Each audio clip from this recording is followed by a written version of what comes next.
Good morning. Welcome to the April 8th, 2021 Zoning Board of Adjustment meeting. If any member of the audience wishes to speak to an item on the agenda today, there are speaker request forms to the left of the dais. Please fill out the request with the agenda number of the item you wish to speak to and hand it to the secretary. At this time, we would also like to ask that if any member of the audience has a cell phone or other electronic device, that you either turn it off or turn the ringer to silent. If you need to take a call, please step out to the hallway so the meeting is not disrupted. The public hearing on item number 1, 21VA001, is hereby opened. Thank you, Mr. Chair. This is a variance to reduce the front yard setback from 20 feet to 13.1 feet and the side yard setback from 8 foot to 0.3 feet. This is property located at 628 43rd Court on the west side of town. A little history on this. In the spring of 2020, the applicant's contractor came in with a site plan that showed a carport to be constructed over the driveway. And a new city staff member to the position in error issued the building permit. Later, it was identified that it didn't meet the setback requirements. They were put on notice, but by that time, the property owners had purchased the material and they've indicated that they're unable to return it. So they are submitting this variance request, and this is a difficult one, guys. As you know, staff error is not a legal reason to grant a variance, but let's go through the site, and then we will have Tim Billings speak to the issue pertaining to fire protection, and then the owners and the contractor are in the audience and they would like to speak to you as well. This is an aerial showing the existing home, and as you can see, the house to the north sits very close to that common lot line between the two parcels. Just measuring from Rapid Map, it looks like the eaves of the two homes at the closest point are about 9 feet apart. The requirement is that they be a minimum of 16. Current zoning is low-density residential, so a single-family residence with a carport is a permitted use. Future land use plan is low-density neighborhood, which supports single-family development. You can see the little black outline of the lot. 43rd Street is a lane place street. It sits south of Main Street and east of 44th Street, both minor arterial streets on the major street plan. The site plan showing the proposed carport. Again, they are trying to utilize the existing driveway. We had visited with them about trying to relocate it to the rear of the property, but you can see from the location of the home, they couldn't get a driveway around the structure to place it in the backyard. There's also a dashed line on the site plan. Unfortunately, there's a setback line on the plat of 25 feet. The applicants are aware that if they obtain a variance today, that before a building permit can be legally issued, they will have to vacate that setback line from the plat. This is a photo of the residence itself. You can see how close the neighboring house is. And they're just going around the cul-de-sac, the homes in the area. This is looking at the house next door, and then down 43rd Court. So if we just go back, I think, to this one, which really just shows the proximity between the two homes. As I've noted, staff feels terrible. It's not often that we make these mistakes, but when we do, hopefully we can find remedy. In this case, putting it at 0.3 foot just creates that concern. We cannot support this variance as requested based on the concern of fire protection for the neighborhood. And Mr. Chair, if you will allow, I would like Mr. Billings to join us and speak a little bit about fire code and what needs to be preserved in this instance.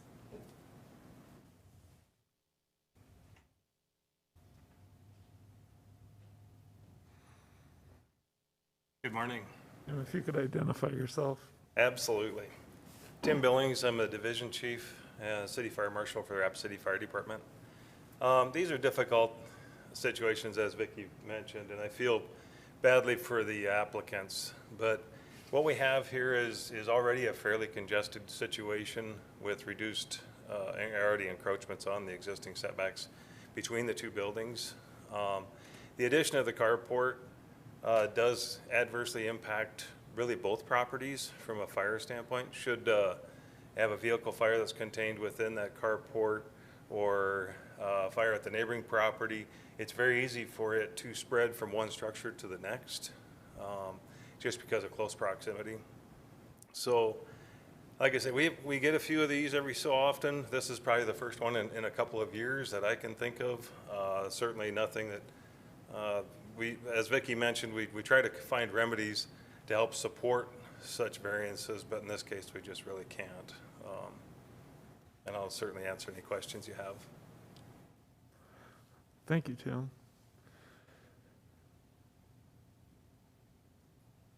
So, Mr. Chair, at this time, I think it might be beneficial to hear from the property owners so they can explain why it is that they're requesting the carport.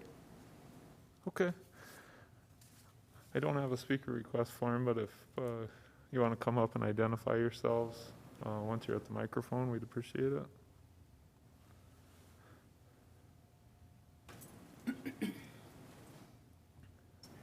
Which one is it? Both of them. Okay. Good morning. I'm Deborah Larson, one of the owners. Kevin Larson, 628 43rd Court. And we'd like to thank council for giving us the opportunity to come in and speak with you this morning. The purpose for the carport is we've lived at this location for over 21 years, and through the storms that we've had over the last 21 years, every vehicle that we've owned has been totaled out from hail. So it started out that we were just trying to protect our properties. This year has been extremely difficult, not only for us, but literally across our nation with this COVID. My wife's father contracted COVID last fall, and just before Thanksgiving, we lost him. We've been married for 45 years, so I've been around him a long time myself. We were able to purchase the pickup that you see in the picture there. That was his pickup. We were able to purchase that from the estate, and now it has become more important to us to be able to protect that vehicle, because I can replace a vehicle. I cannot replace his smell in that pickup for my wife. It's been very difficult for us to have his loss, but to be able to protect his pickup with a simple thing as a carport, I beg of your opportunity to put this structure up so we can protect that vehicle, and I guess that's really about it. We haven't changed our driveway. We're still parking in the same place if there's something covering it or not. I guess we just throw ourselves on the mercy of this council that we were issued a permit. We took that as our word. So we move forward. As you can see in the driveway, there's some steel plates right there on the very edge. So holes have been dug into the concrete that we've been driving around for. Well, I put those steel plates around her so I didn't fall in the holes. They're 22 inches around and 4 foot deep. And I have 4 of those. 2 on the where the pickup is located. They're on the right-hand side of that pickup over that rail. The other 2 posts are going to be, it's difficult to see the one closer to the house, but you can see there's a steel plate covering those holes. And it's difficult also in that picture, but if you look down on the left-hand side of the home there, you can see the materials that are piled up there that we moved forward after getting the okay for the permit to start the construction and also purchase the materials. And we're both senior citizens. Well, I shouldn't say that. My wife's only 39, but I'm almost 68. So those are some things that we just don't have the extra resources to just kind of throw that money away. I'd like to just say one thing through this whole thing. All we've tried to do is what was asked of us. We applied for this permit. We received it. So all of the lumber, everything, the trusses were built for this specific size. That's correct. Those can't be used again. We were then told, get a survey, and that will get this through. So we paid $1,000 for a survey. We've done everything that was asked of us, and this is what we've come down to. We're tax-paying citizens. We try to take care of our property. We've tried to do everything we were asked to do, and we did. And we understand that mistakes, you know, everyone's just human. There's mistakes that happen. Personally, I'd like to thank Kurt Birchall from the permit department. I've worked with him professionally for the last over a year with the company that I work with permits, helping bring more local protein to Rapid City. And so that's, they've always been very, very good to me, but this has been a complication, and it's on a personal scale that this is important to us. Thank you. Could I mention one more thing? Sure. Do you have time? We did personally talk to all of our neighbors. None of them had a problem with it. We spoke to the neighbor with the tree that's in question. They will trim it up as much as they need to. So there are some options that we're hoping that you will think about. All right, thank you. Vince, do you have questions for the applicants? Actually, I have some questions about the design. And what I wanted to know is that, so this is a carport. Would it be open-sided? Completely Yes. All open-sided. sides are open? Yes. And not a very high pitch either on the roofs, and it's a metal roof. And Chief Billings, I had a question about the roofing. Obviously, we want to mitigate any potential spread, but is there a potential roofing that is more or less mitigating to? Well, it is metal, the top part. Our contractor can... I'll slip right up here. I'm sorry, let the chief answer that one, please. No, I totally, great question. Really, the materials that they have are as good as you could get for that type of situation. Really, the whole basis for my lack of ability to support it is simply the proximity between the home and the structure itself. You know, I've looked at it from a stance of, okay, there's cars been parked there for 40 years. 58 probably. 58 probably, yeah. Perfect. 58 years. But one of the things when you begin to start to put a structure over something else, over a vehicle, if you do have a fire in there, it's very easy for it to spread horizontally, and the radiant heat and the direct contact between the adjacent structure causes us the problems. Do you know what's in that home? It looks like the home that it's closest to, that looks to be a garage. Is that a garage, or do you know? I don't know. It Mr. is a Larson? garage. It is a garage, okay. Is that a one-car, two-car, or do the neighbors know? We know it's a one-car. One car. Yeah, that picture right there. That's Oh, the okay. side closest to us. And Chief, one last question. Regarding the tree there, I know some time ago we had a program called Junk the Junipers. Right. What about this tree there? What kind of a fire That's, threat would that be? the single tree, it's a pine, but the single tree itself is not a distinct hazard in and of itself. The Junk the Juniper program was something that removed the fuels that are adjacent to the buildings themselves. A lot of times junipers are very volatile. They have a lot of natural oils in them that allow the fire to spread quite rapidly and produce a lot of heat. That single tree by itself, even though its proximity to both buildings is relatively close, is really not a problem. Okay, thank you. Thank you. You're welcome. Any other questions for the applicants or the staff on this one? Comments? Karen? Thank you. Vicki, well, and Tim, both of you, to do something that would help the neighbors or the applicants, because this is really sad. I mean, it's a quandary, you know, what to do. And if the building materials are the best that they can be, there's nothing that they can change that. And I understand what you were saying, Tim, about the fire spreading. And for me, to say that this is okay, and then I'd worry about what if, and I'd feel bad if something did happen. Is there a way that you can make that carport smaller so that it, you know, to protect that truck for sure? 'Cause that's- Difficulty with that is it changes from a carport to a gazebo. It won't cover the cars.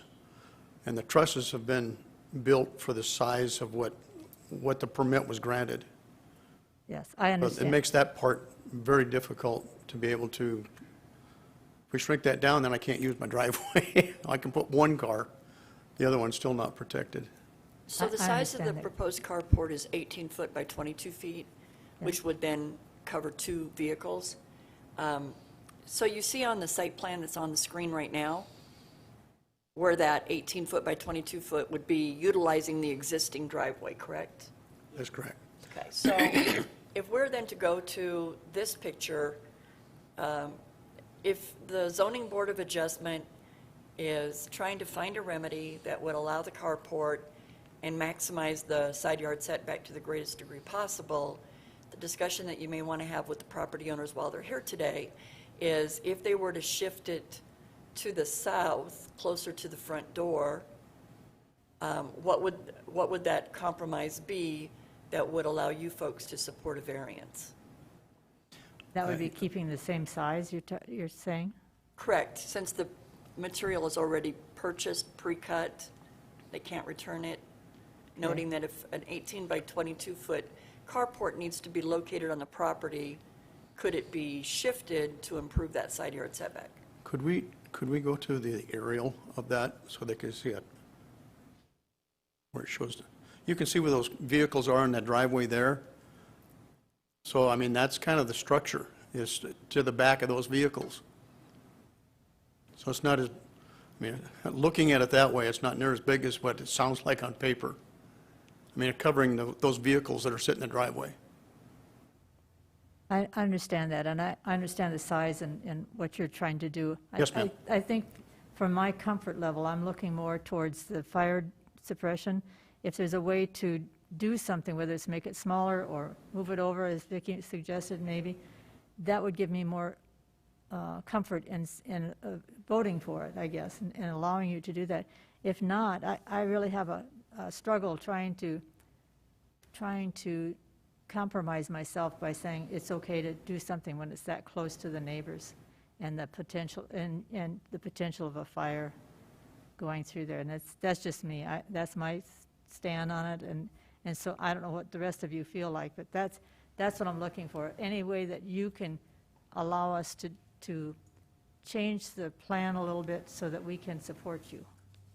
But that way it would only, it could only do one car, correct? What you're wanting to come in off of That's an the option. north there? Yeah, I guess that's an option.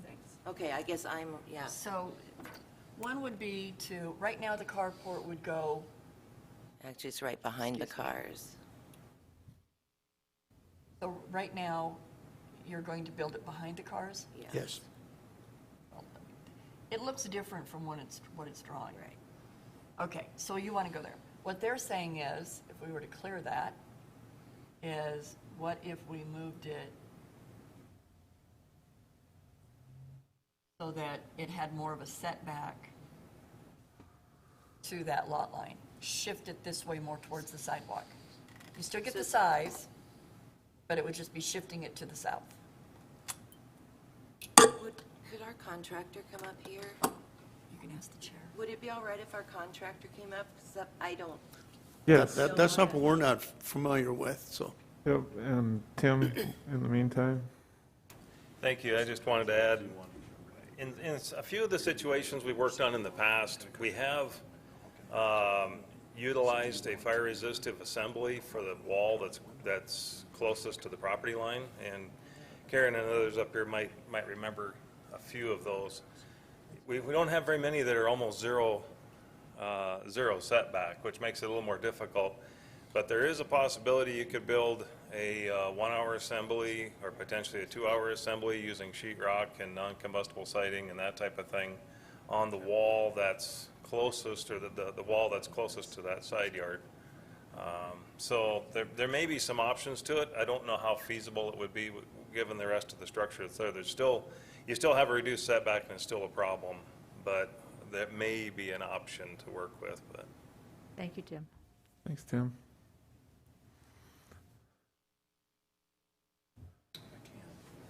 Well, Hello, my name is Sam Deschamps. I'm part owner of Deschamps Construction. And in regard to that, the only question I would have, if they moved the setback over, there's a large picture window to the left of the front door.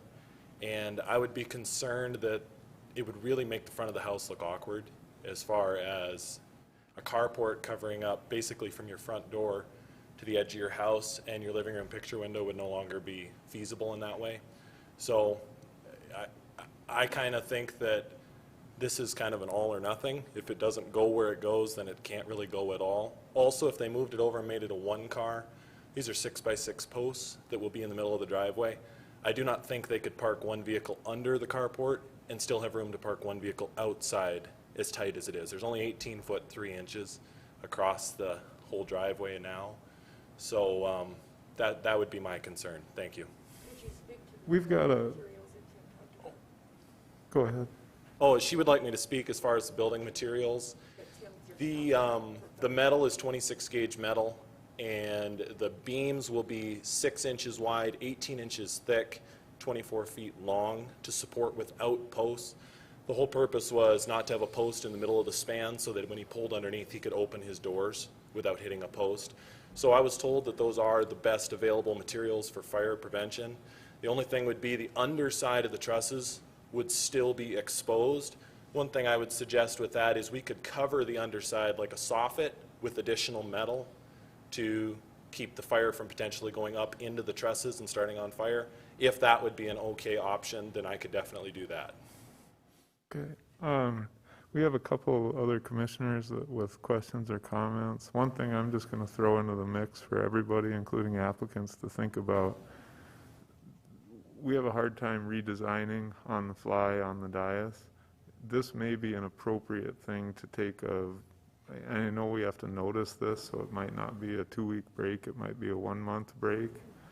But to have these discussions in a cooperative fashion where Tim can weigh in on the idea of that soffit underneath the trusses, we can look at, based on the great survey that you guys have, if we shift that structure down the driveway and reduce the front yard setback, does that improve the side yard setback?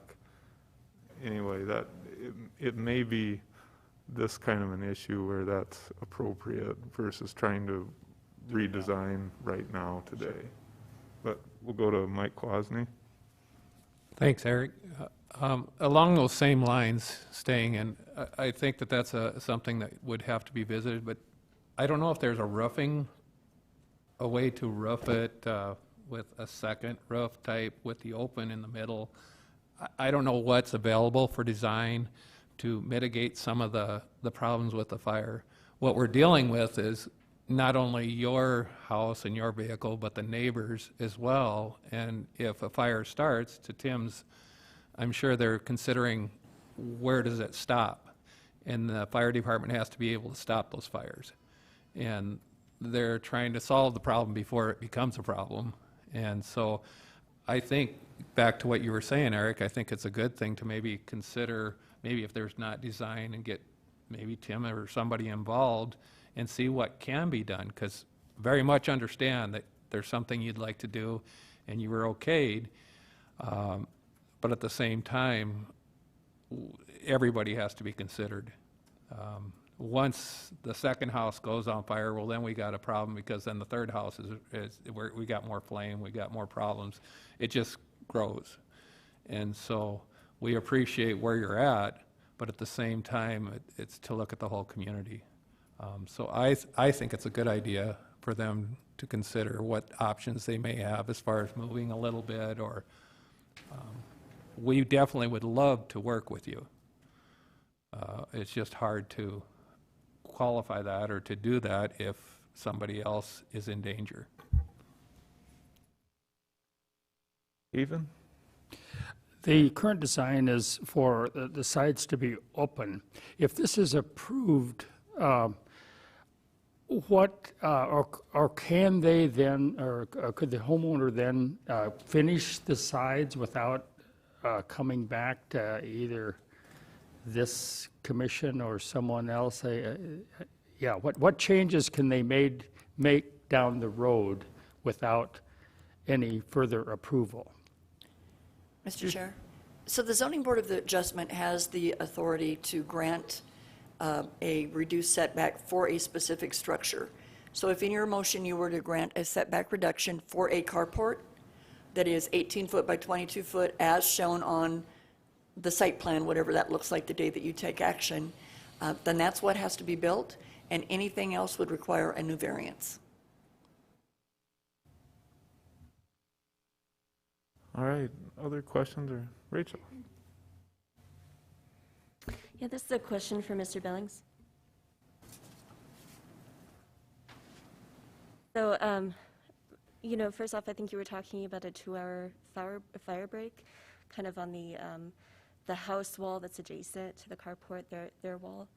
So I just wanted to make sure that we got back to that. That if there are further discussions, if this is continued, that we are talking more about that as one aspect of design. But my other question, I guess that was more of a statement, but my question is really about, is there any consideration, you know, there's the setback, you know, from the side, and you have the different elevations of, you know, one driveway compared to the neighboring property.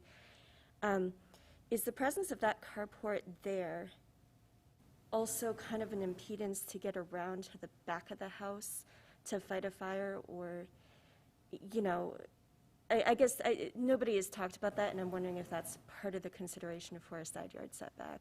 Sure, absolutely. Well, access. We do look at the access aspect of it as well. Anytime you have something like that that's obstructing that, and if it is involved in fire, it is more difficult for us to access the rear of the house. It looks like in this particular situation, we could probably go around the other side of it without much difficulty. But really, we really try to stick to the setbacks at all times, if at all possible, just because the incremental enclosing of it in the future, the whatever may happen, the closer we put buildings together, the more that occurs.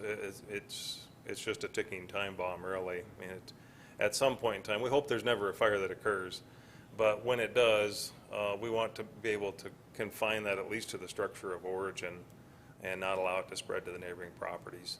A little bit to the difference in elevation, I do certainly look at that as well, because there are situations where perhaps it isn't as big of a problem because of a fairly significant change in elevation.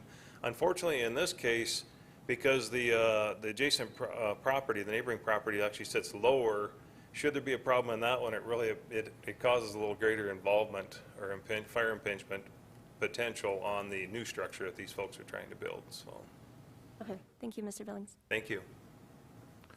Vince? Yes, Chief, real quickly, regarding sprinkler systems, would a sprinkler system help in the design of this? Boy, I love that you mentioned that. That's Yeah. awesome. You know, it would. Unfortunately, it's very difficult. As much of an advocate of fire sprinkler protection, if the adjacent property, if the neighboring property was already sprinkler protected, this one would be much more difficult just because of the open nature and exposure to the elements. It would probably be, not that it couldn't be done, it'd be very cost prohibitive in this case, though. But thank you for bringing that up.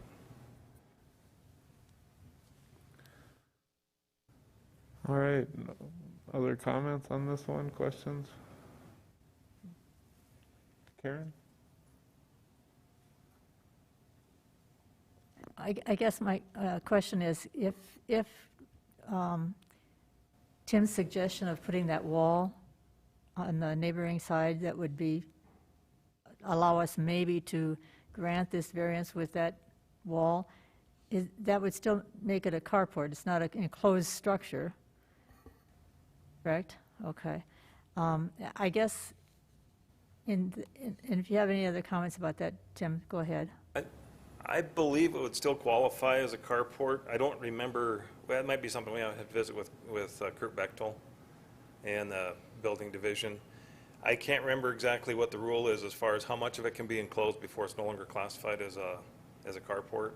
And we would certainly want to sit down and see what the extent of that wall should be. Obviously, if we were to do something like that, it would be the entire wall closest to the property line, but it may also be a short piece of the wall perpendicular to it that's closest to the house there as well. So. Okay. I guess with those comments, to me, I would rather have the property owners and you and Tim, and I mean Kurt, and anybody that needs to be, look at that as an option, the cost, for instance. I mean, that's not something that we would take into effect as far as our decision is made, but if that's a possibility, that gives me a lot more confidence that maybe we can make a decision here. So my thought is to continue this so you folks can have that opportunity to do that. And Vicki, I don't know, is that going to require us to do it for a month or 2 weeks? Let me go to Andrea. Okay. So, Andrea, would we have time to get this advertised again for the April 22nd Zoning Board of Adjustment meeting? Perfect. So if we continued it 2 weeks to April 22nd, then we could meet with the petitioners next week and then bring back a recommendation on the 22nd. Great. That's going to be my, go ahead. Sorry. Mr. and Mrs. Larson, does that sound like a good option to you to have a discussion on? I'm sorry. Does that option I of will make it work. continuing 2 weeks? Yeah, I think that would be good. Okay. My motion is then to continue this variance request for 2 weeks till April 27th, did you say? 22nd. Thank you. Thank you. I am sorry, I missed who seconded that. Mike Klosny. Any discussion on that motion to continue this item till April 22nd? Chairman? Yeah, Vince. You were discussing the differences in the soffit as well as the wall. Is that something else that you're going to be considering? Okay. So, Mr. Chair, I think it's best if we just identify that the Zoning Board of Adjustment continued the item to the April 22nd Zoning Board of Adjustment meeting to allow the petitioners to meet with staff to review building material, design, and location to minimize fire hazards with the placement of a carport as proposed. Yeah, we'd like that to include the fire department as well as the building permit division. That would include fire department and building inspection and planning. Yeah. Karen thought that sounded familiar, and Mike's nodding.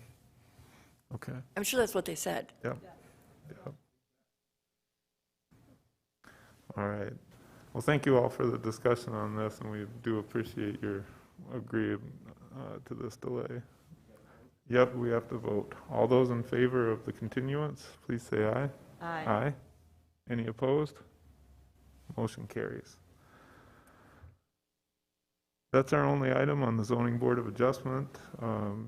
Look for a motion to adjourn that to move to Planning Commission. All right, Vince made the motion and Rachel seconded that motion. All those in favor, please say aye. Aye. Any opposed? We're adjourned.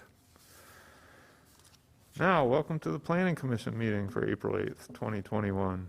If any member of the audience wishes to speak to an item on the Planning Commission agenda, please fill out a speaker request form that are located on the table along the left wall. Items 1 through 5 have been placed on the consent calendar today and may be approved as a group. Action will be taken on all consent items in accordance with staff's recommendation by a single vote. Any item may be removed from the consent calendar by any planning commissioner, staff member, or audience member for separate consideration at this time. The findings of this planning commission are recommendations to the city council. The city council will make the final decision with the exception of the following item. Item 5, 21 UR 005. The Rapid City Planning Commission action on this item is final unless any party appeals that decision to the Rapid City Council. All appeals must be submitted in writing to the Department of Community Development by close of business on the 7th full calendar day following action by the Planning Commission. Are there any items 1 through 5 that staff would like removed from the consent calendar for separate consideration? No, thank you. Any items 1 through 5 that any planning commissioner would like removed? And are there any items 1 through 5 that any audience member would like removed for separate consideration? All right, the chair would then entertain a motion to approve items 1 through 5 in accordance with staff's recommendation. All right, Vince made the motion and Mike Gallagher seconded that motion. Any discussion on the motion? All those in favor, please say aye. Aye. Anyone opposed? Motion carries. Item number 6. All right. I'm going to be up here for items 6 through 9, so All right. we're going to be hanging out for a while. Item 6 is 21 PD 10. It's a major amendment to a planned development overlay to allow a proposed on-sale liquor establishment in conjunction with a casino and a packaged liquor store. So right here is Elderberry Boulevard, 44, and then Elkvale crosses 44 right above this. It's zoned general commercial, and it's in a planned development overlay. Future land use of this area is mixed-use commercial, although you can see it's pretty close to some existing and future land use residential area. That's Pennington County. And then here's a larger view where you can see the crossing of 44 and Elkvale. So it's kind of a major intersection here in our community. This is kind of a, I'll just take you through this. So this is the existing structure, and it includes a convenience store with gas sale, and then also the Inferno restaurant. So I'm not sure if we're all familiar with this property. And then the proposed addition is going to be a casino and a liquor store here on this half of the building. So the building currently ends right around here, and then they're going to add a, let's see, 4,700 foot expansion, square foot expansion here. And then the last item on the property is the car wash, which is this last shape. And then this is a floor plan, which is a little bit too small to see, but it will include a casino and liquor store. Liquor store will have storage area as well as shopping, like retail area. This is the demolition plan. This is what exists right now. So there's some parking here that they're going to replace, and then the car wash. And here's an elevation. So right now, looking at the structure, you can see the Inferno here, and then the Common Sense convenience store here. Again, the store ends, and this expansion will add this component to the what'll be sort of the northwestern end of the structure. This is a current look here. A couple things that we looked at here were the required parking for all of the uses at this facility, including convenience store with gas sale, restaurant, and the 2 new additions. 161 parking spaces total, and the applicant is proposing 155.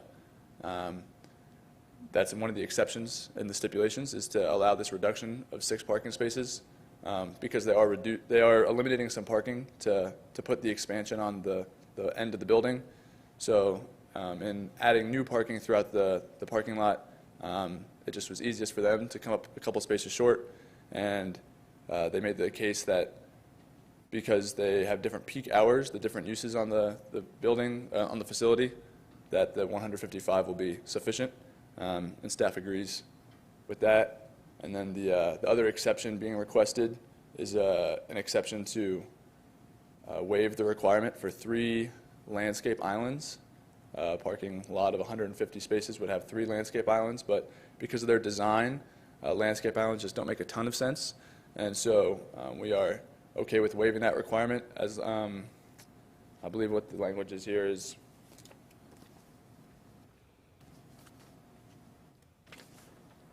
just to get it right.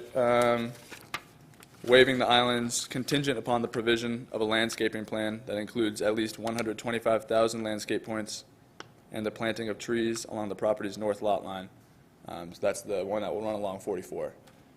So as you can see right now, this is a view sort of from, not from 44, I wasn't going to stand that close to the road, but closest to 44 of the property. So as the sign's been posted. This is the access road off 44. Looking to the south. This is along 44, so you can kind of see where the lack of landscaping is there, and where if we were to waive the landscape island requirement, we'd want those trees planted kind of in this area here to beautify the property from the view of drivers along 44. And then this is the intersection between 44 and Elderberry, which is kind of provides access to the property. And this is the parking lot that will be removed to add the liquor store and casino. So, in summary, staff recommends approval with stipulations, and included those stipulations are 2 exceptions. One, to reduce the parking requirement from 161 to 155, and one to waive the parking island requirement, contingent upon the provision of a proper landscaping plan. Thank you. Mike Kwasny? When you talk about the parking, I guess it looks like a lot of those parking spots are being used right now. And the time frame you said they would be different time frames. I guess if I'm considering the Inferno and a casino, I would assume they're both busy at night. And so I'm a little confused by the statement that the parking is at different time frames. Yeah, well, there's several uses on the property. There's the Inferno and the casino, which might have some overlap, sure, but there's also the liquor store, there's the convenience store, and there's the car wash. So we felt that with all of those, there's 5 different uses on the property, and so the loss of 6 parking spaces is 3%. And so we felt it was reasonable that there wouldn't be so much overlap that there wouldn't be sufficient parking capacity at this property. Mr. Chair? Vicki? So typically when staff has experience with the site, and there are several of us that are very familiar with this property, myself included, and at no time have I been on the property when there hasn't been an abundance of additional parking, regardless of what time of day that is. So noting that it is such a small reduction in request, and that they have history of an abundance of parking, seemed to be a nice compromise to allow them to put additional development on the site, to grow their site, which we love to see happen in Rapid City, and make the compromise that we would reduce the parking by that minimal amount, noting that the history supports that they do not have a shortage of parking. There are other common sense stores in town. We wouldn't be able to compromise on the parking demand.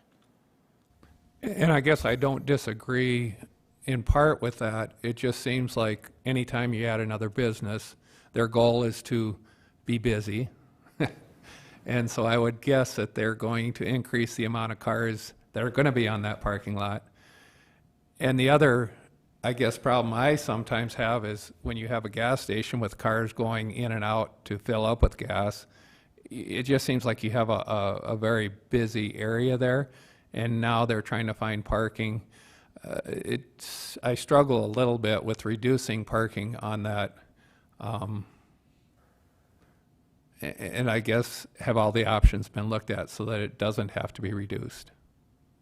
So to get the footprint that they need for the square footage, they have optimized parking to the greatest possible extent. And one of the things that really preserves safety with the design of this convenience store, there is a significant separation between the pumps and the front of the store, which we don't see in a lot of our convenience stores, so that you can back out if you've parked at the front door or leave the pumps space and you feel that you've got safe turning movements and you're not trying to drive through someone's reverse motion.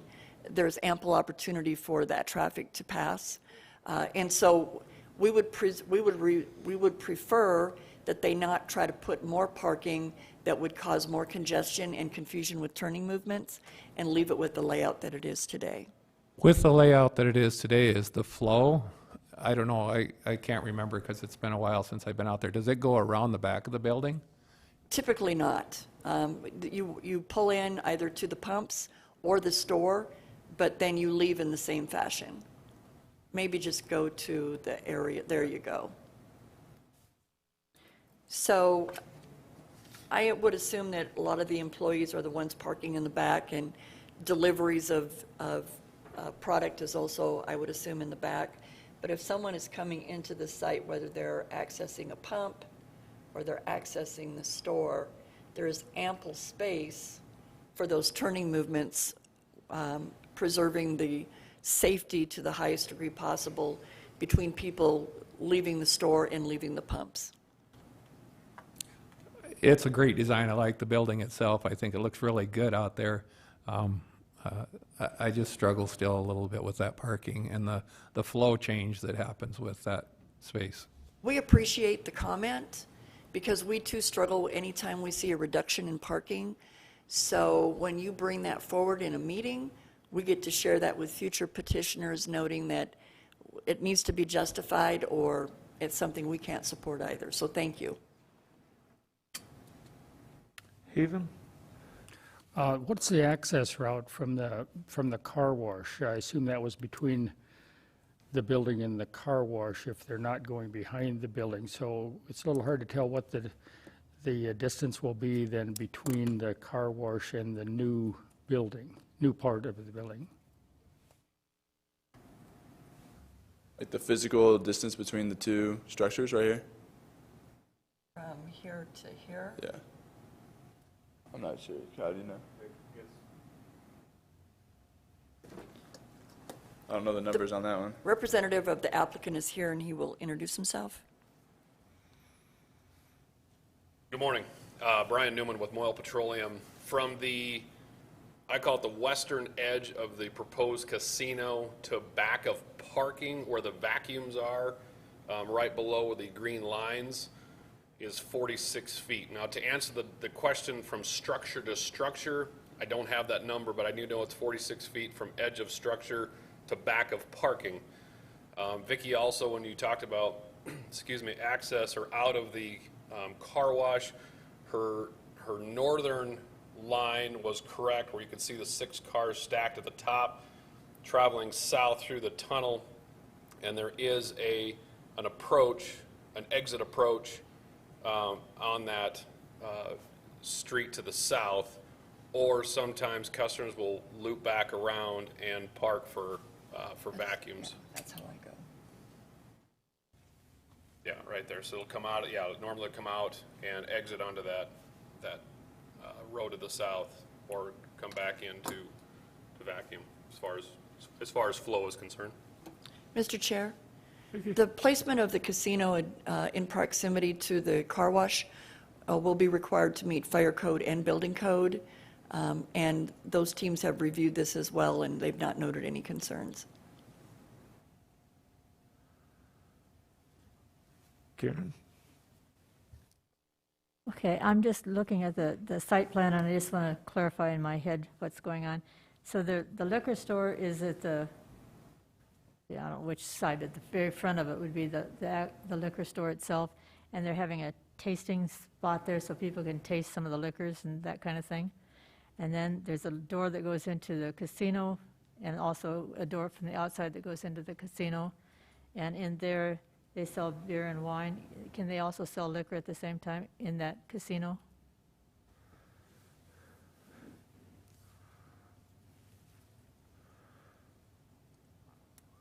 Our intent is not to. Our intent is to make beer and wine available to customers, but no, not liquor, ma'am.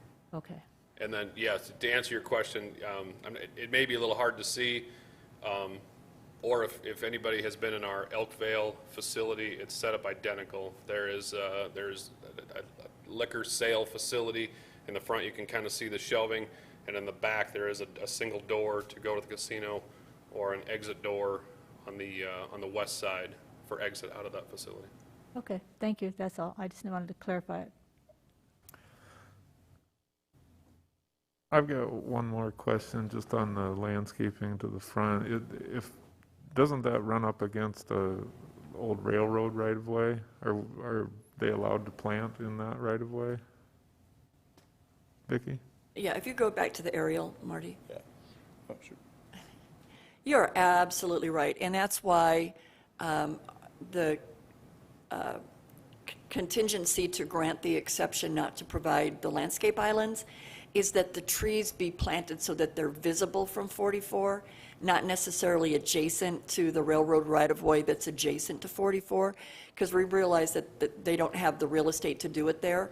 But we do want that landscaping brought to the north side of the property so that when you're driving down 44, as those trees mature, it provides some aesthetic appeal to the site. I guess my question was more, it looked to me like they're already developed with pavement almost up to that line. Is there room to put a tree outside of that? So there may be some requirement that they look at putting some dirt back in an area similar to what I just circled. There might be room for something here, but they'll have to get creative where that is provided, but it will probably require removing some of the hard surfacing.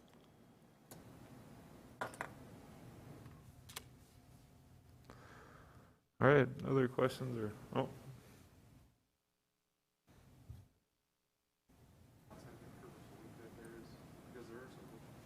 Brian is assuring me that there is room on the north side that would allow some trees, which would be fantastic to get them right along the border so that that creates that streetscape of trees that we seek here in Rapid City.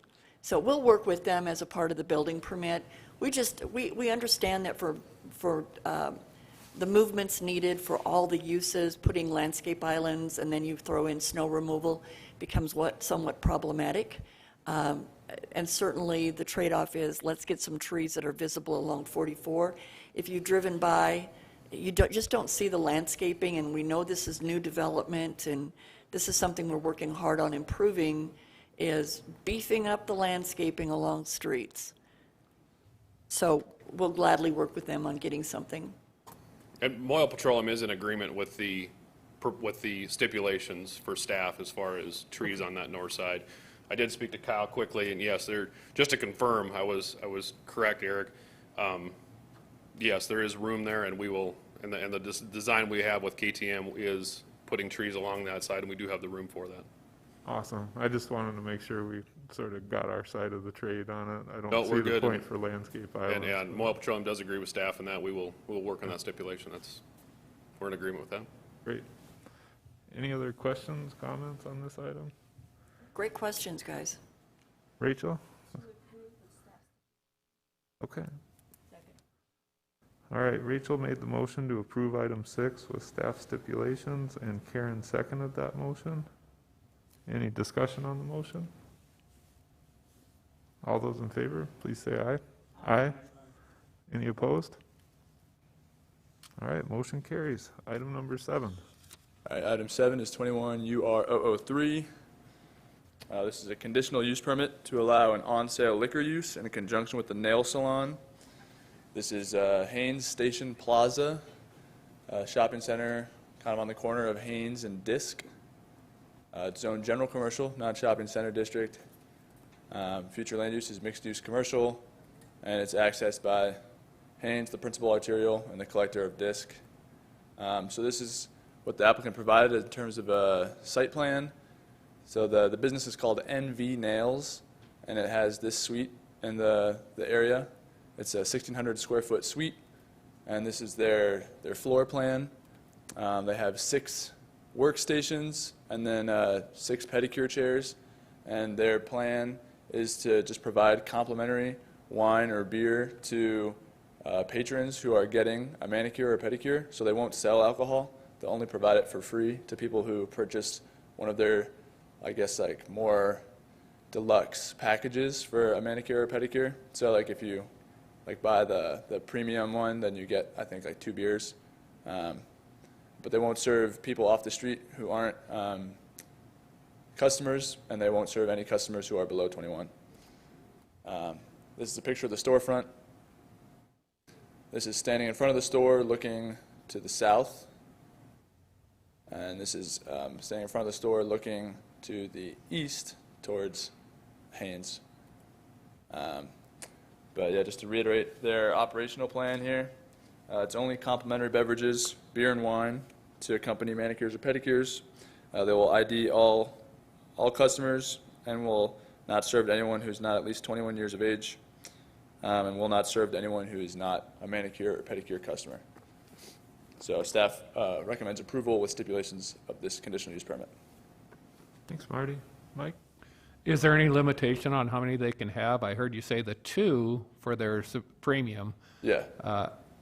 I'm assuming most ladies are not going to bring their husband to get their nails done. Right. So they have 2 drinks. Are they legal then? And that's the concern I would have. But we've okayed several of these, and I guess that's the avenue that we've taken. So I don't have a big problem. I just don't know that maybe there should be some kind of limitation. I don't know if that's possible. Mr. Chair. Vicki? So that really goes to the licensing, which comes from through finance from council. And through the licensing, anyone that holds that license is responsible to ensure that they're not serving to someone that is inebriated. Typically, just for the use, the conditional use permit would not regulate at that level. But you are correct, Mike, in your analysis that we have approved several of these throughout the city. We know of no instances where there's been an issue. They seem to self-monitor. When you're done with your service, you get up and leave, and by then a drink, maybe 2, and your time is up.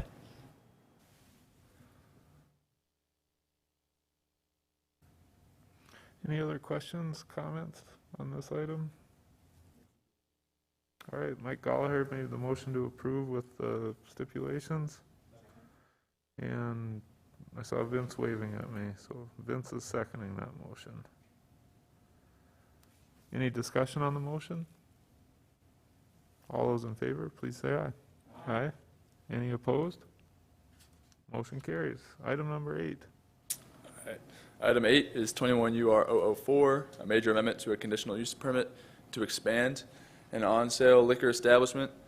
So right now, this is the Iron Phoenix, this building here, and it was constructed on, originally this lot line was the lot line, and they've been doing really well, and they're looking to expand, and so this property is now theirs as well, and there's going to be an expansion of outdoor and indoor seating area, as well as parking on this property. So the whole thing's zoned general commercial right now. You can see that everything adjacent is general commercial, but there is some residential in the area along Sturgis Road there. Zooming out a little bit, you can see the mixed-use commercial section here, and it's a community activity center, so we'd love to see this type of use in an area like this, but it is still in some relative proximity to the urban neighborhood districts to the south there. It's accessed off of Chicago and Sturgis, so right there, the intersection is a community activity center on our future land use plan. So this is the, maybe there's a better one. Yeah, so this is the existing Iron Phoenix, this white structure here. And the proposed expansion is going to be a 1,700 square foot outdoor seating area and a 3,000 square foot indoor dining area here for a total of 4,700 square feet of dining space, in addition to this kiosk, which will serve food. It's about 250 square feet. And And so with that, the parking's being expanded to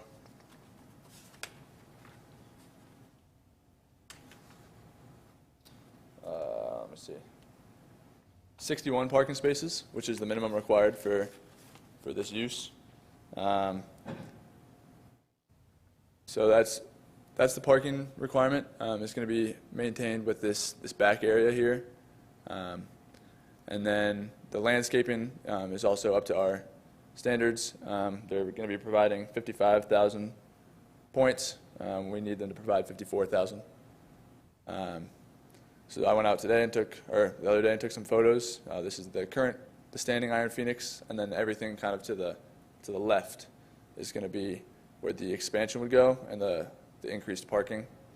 This is standing in front of the Iron Phoenix, looking down Sturgis to the south.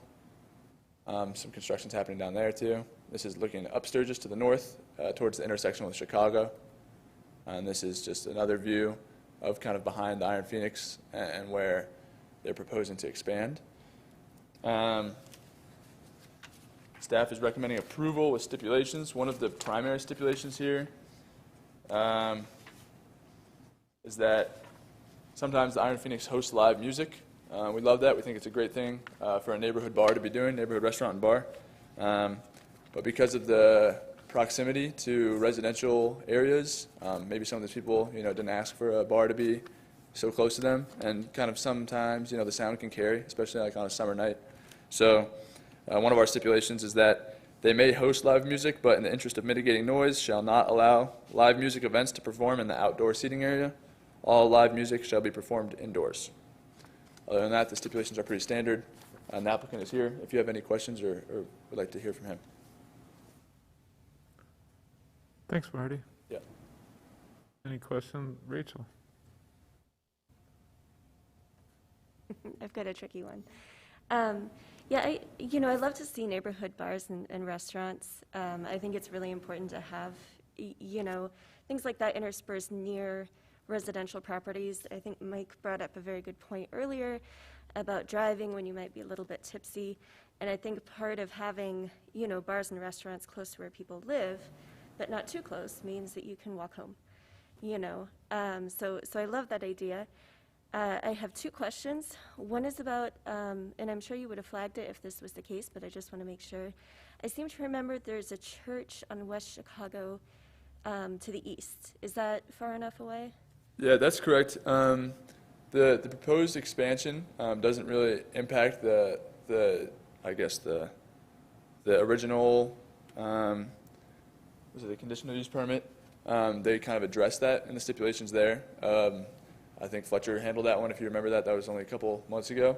And just because of the elevation difference between the church and this bar, there's also a road in between. And so we had kind of determined that it would be sufficient natural barrier between this use and the church. And this expansion does not encroach in the direction of the church. And so we didn't think that it would be any different from the original conditional use permit. And those stipulations still apply to this one. Okay, thank you. And then my second question is regarding the stipulation about music being inside. And I think, there's something really wonderful about music outside, and being able to sit on the patio and listen to live music. So I wonder if we could come up with, a different stipulation that still allows for them to have music outside during certain hours, or, not every night, not super frequently, but just occasionally having music outside before a certain time of night. That was going to be my question as well. Friday and Saturday nights. Excuse me, 1 second. I'm sorry, Mr. Heckel, before you chime in, could you identify yourself? Oh, I'm sorry. I'm Robert Heckel. I'm the owner of the Iron Phoenix. Okay. What you were saying about the live music outside, what I was trying to propose is maybe Friday and Saturday nights, have something once in a while outside on a stage, weather permitting, but kill it before the noise ordinances comes into effect. So kill the music before 10 and then have music inside at that point. So. Okay, sorry, I should have specified. My question was actually for staff, but thank you, Mr. Heckel. Vicki? Mr. Chair, so Just in working with the police department, that becomes problematic because it's extremely hard to police. You get bands set up, you've got patrons that are enjoying the evening, and then if that's not a rule that is being enforced by the owners, and then complaints come in, it can become points of conflict to have to walk into those situations and regulate it. So if this were in the downtown area, obviously that is where you would anticipate those types of outdoor uses. We certainly wouldn't have brought that stipulation in. But in this case, because of the residential, and I think Marty did a great job identifying that along the parameters of this, there's residential to the south and to the northeast. We want them to expand. We love the idea of having that neighborhood bar and restaurant, but just being respectful of the residences in the area and being true to what we've done to other similar uses when they're outside of the downtown core. We've limited music to the inside of the structure only. Okay, and I know this makes it even harder to police, but maybe another compromise would be only acoustic music, you know, before a certain time, because that's a pretty busy intersection, and I just don't see that impacting the neighborhood if it's only acoustic. I don't know if you normally see something like that in, you know, a stipulation. I'm having a little trouble hearing you, Rachel. If you could just repeat the stipulation. Sure.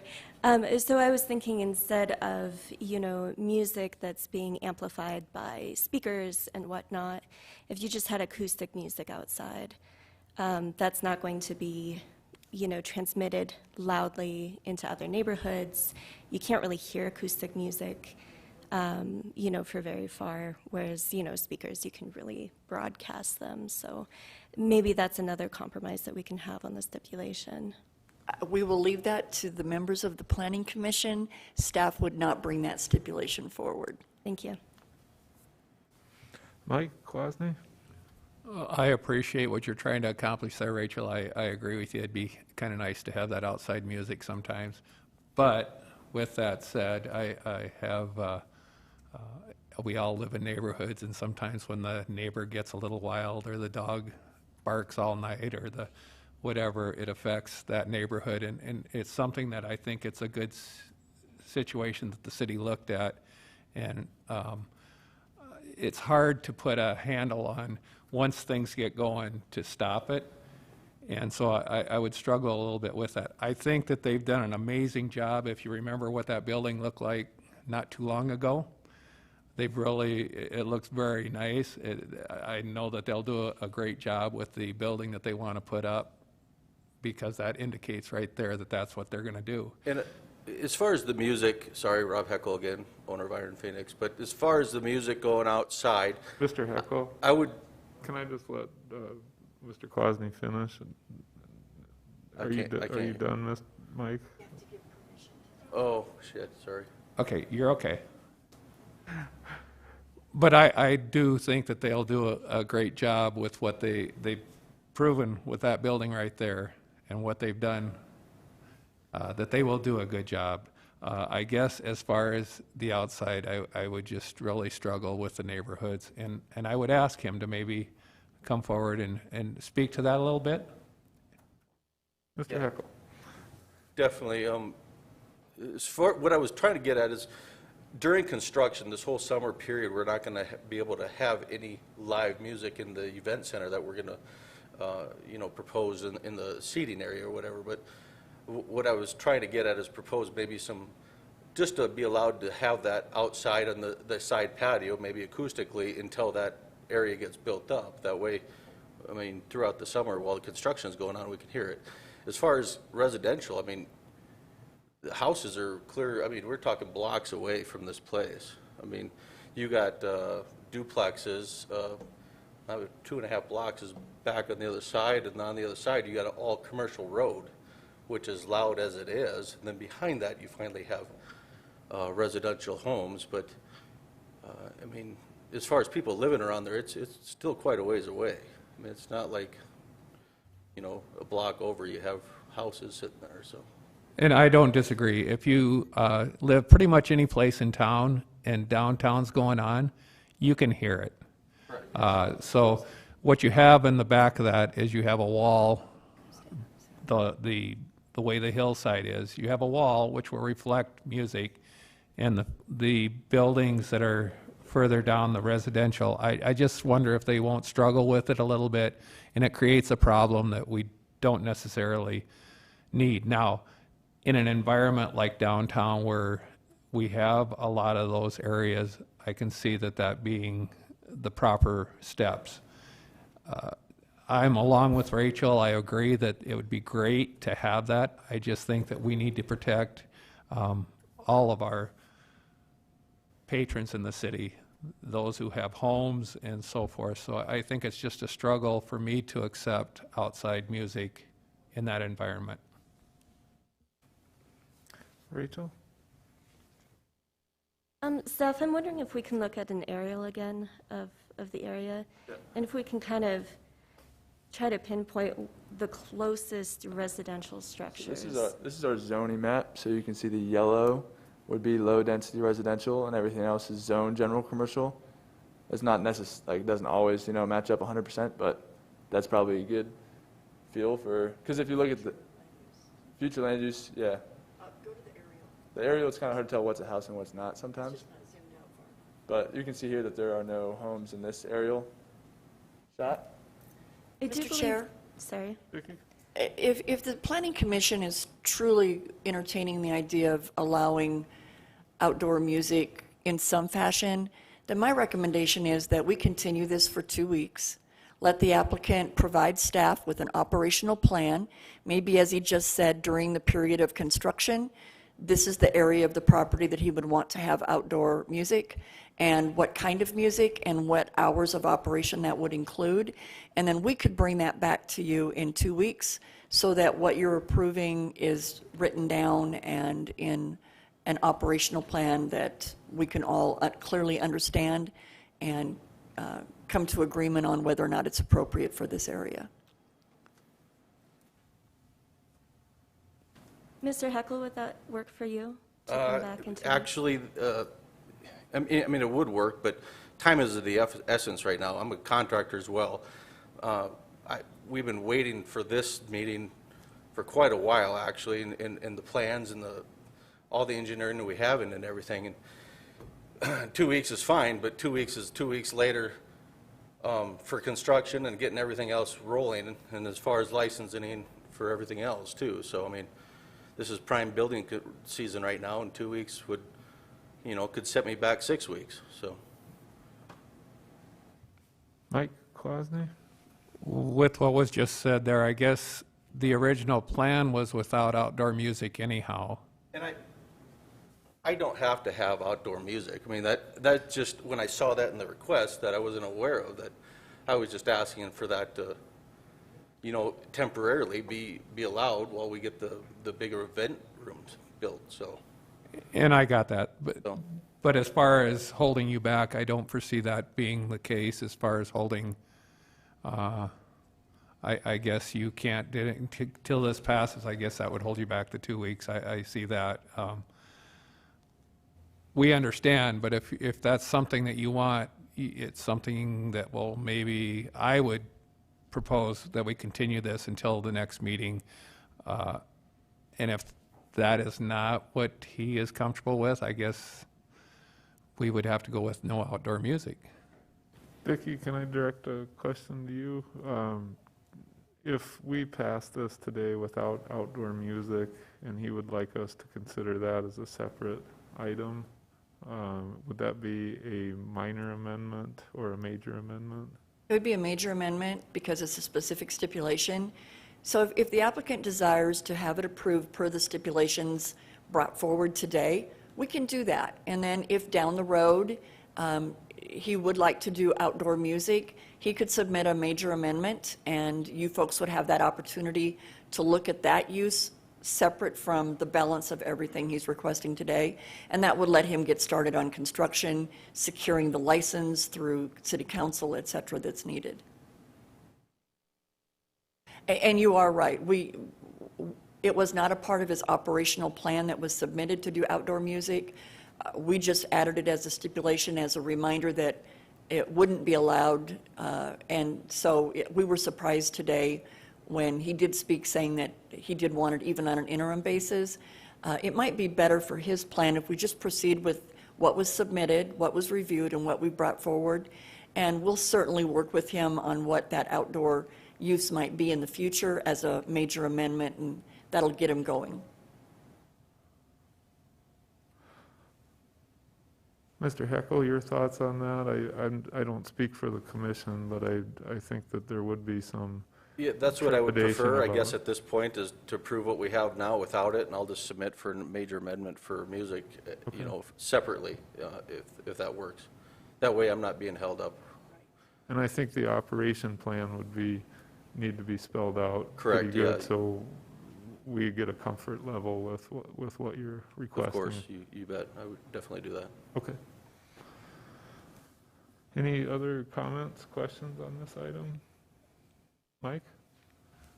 I guess I would just like to close and congratulate you on a job well done with what you have, and I'm sure that you'll do well with it. We want to try to work with businesses like yourself, but at the same time, we got to take care of the community, so. Understand, thank you, I appreciate it. All right, Vince made the motion to approve item number 8 with the stipulations as listed, and Rachel seconded that motion. Any discussion on the motion? All those in favor, please say aye. Aye. Any opposed? Motion carries. Item number 9.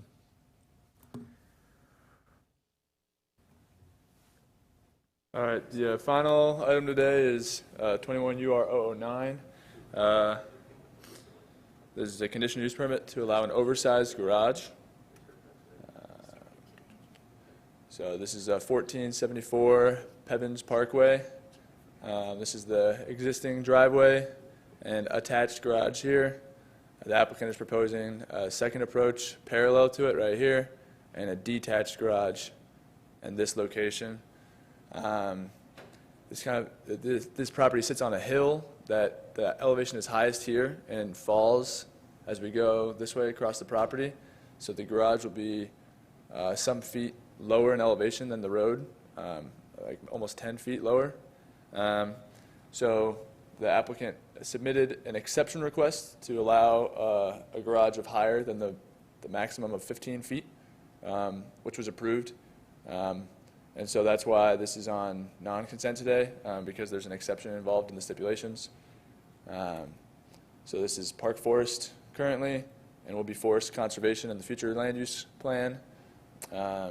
Pevins Parkway is a local street, but accessed by Skyline and Tower. This is the site plan here. So this is the existing driveway and existing attached garage, and this is the proposed new approach and detached garage here. I don't know if you can read that number, but it's 69 point some feet, so almost 70 feet back, 70 feet back from the road here. And there's as we saw in the aerial, existing mature vegetation around, so the garage will be properly screened from neighbors. This is a shot up the driveway, so the new driveway will be to the left here, and then I kind of went down a little bit, so this is might be where the new approach would be, and you can imagine the attached garage or the detached garage right there. And this is just a view of Pevins Parkway as it comes in front of this property.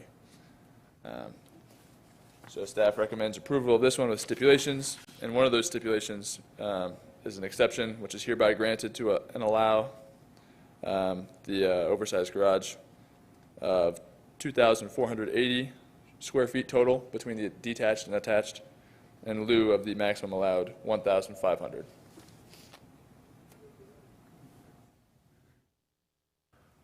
Thanks, Marty. Any questions on this one?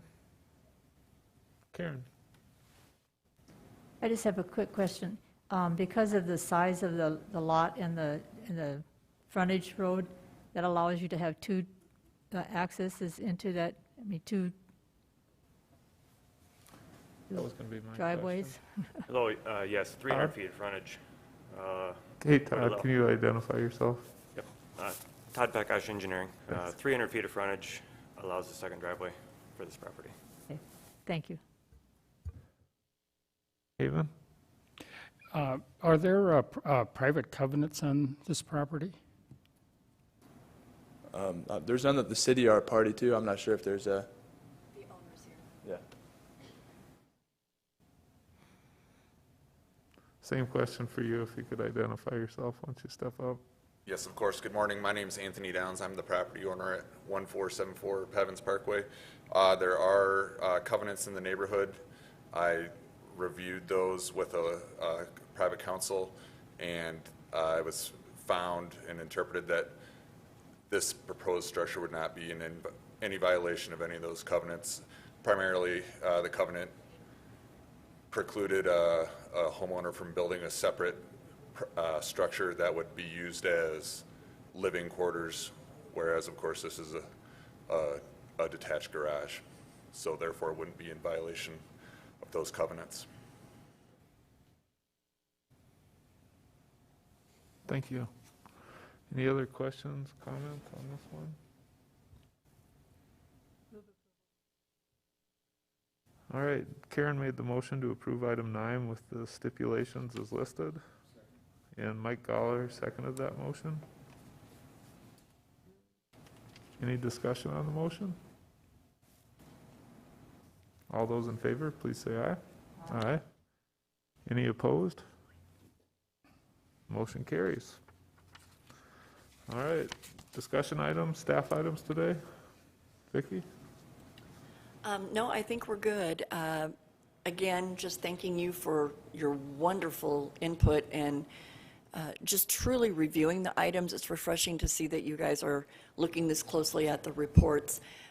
Staff will work closely with the applicants for the variance, and hopefully we can come forward with some kind of compromise at your next zoning board of adjustment meeting. We do realize that we put you folks in a very tough position. We hated to do that, but we didn't have a choice in this case. So thank you. All right, I just have one item to share. Last week, like a lot of other people, I was displaced because of that fire in West Rapid City, and I just think it's truly amazing that only one house was burned in that. And so first, I want to share my thanks via Tim to the fire department here, Wildland Fire, all the people that were responsible for that amazing effort. And then I just want to say, the one thing I saw, adjacent to my property is that thinning made an enormous difference on how a property fared. Places that were thinned lost their grass, very little scorching on the trees. I think a majority of the trees are going to survive in thinned places.